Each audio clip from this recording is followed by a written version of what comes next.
Imagine waking up today from a 30-year coma. You'd find a world where data travels the globe in milliseconds, yet moving $100 across a border still takes days.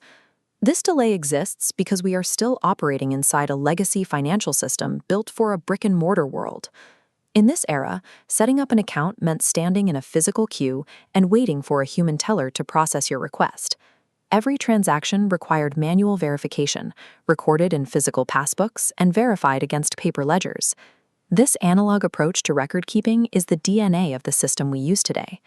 We have reached a point where we are trying to manage a smartphone-era economy using a global financial infrastructure that is essentially a fax machine wearing a digital mask. The reality of this friction becomes obvious the moment you try to send $100 internationally to support family. That transfer doesn't move directly. It enters a complex web of front, middle, and back offices known as T+2 settlement, where clearinghouses and banks manually reconcile accounting across borders. This process creates a financial penalty. At every stop in this pipeline, banks extract a fee, often totaling 6 to 7%, just to move your money from one node to the next. The system is also tethered to banking hours. Because these clearing systems close at 5 p.m. and stay shut over the weekend, your capital can be trapped for days, exposed to market risks you cannot hedge. This expensive architecture has a massive human cost. Because the legacy pipeline is so inefficient to maintain, 1.4 billion people are simply locked out of the financial system because they are not profitable enough to serve. The traditional pipeline isn't accidentally slow. Its structural friction is designed to be expensive and exclusive. Rather than trying to patch this old plumbing, engineers have spent the last decade building a digital teleporter for value.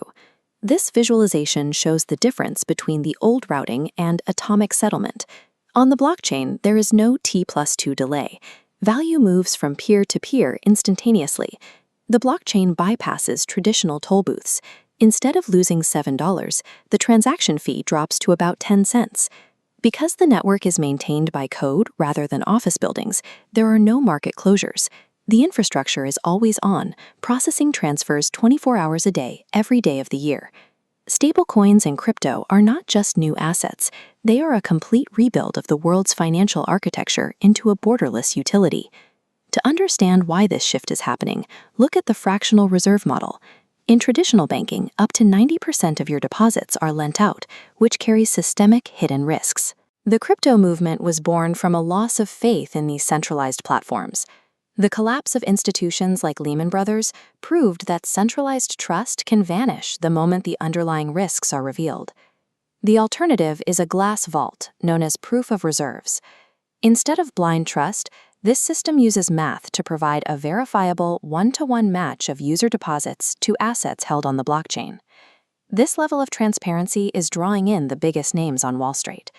Larry Fink, the CEO of BlackRock, pivoted from a sharp critic of crypto to a keen supporter once he analyzed the technology's ability to transform the financial landscape.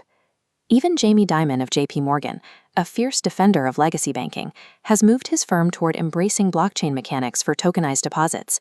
The smartest money in the world isn't fighting the teleporter anymore. They are abandoning their old pipelines to adopt it. For the next generation, the idea of a physical bank branch will seem obsolete. The central hub of their financial life will be a Web3 super app digital wallet. This mobile interface will handle everything, receiving your salary in stablecoins, trading stocks and commodities, and paying your daily bills without ever leaving the app. By removing the massive overhead costs of traditional banking, this technology provides instant financial inclusion to frontier markets and the global south for the first time. The next generation won't carry checkbooks. They will carry their entire global financial ecosystem in their pockets. We are also seeing the emergence of agentic AI, autonomous software programs designed to execute thousands of microtasks and transactions on your behalf.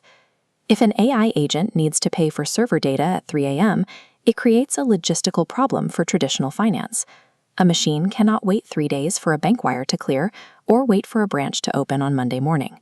Because these agents operate in milliseconds and often transact in fractions of a cent, the instantaneous, low-cost nature of crypto and stablecoins makes them the only viable currency for an AI-driven network.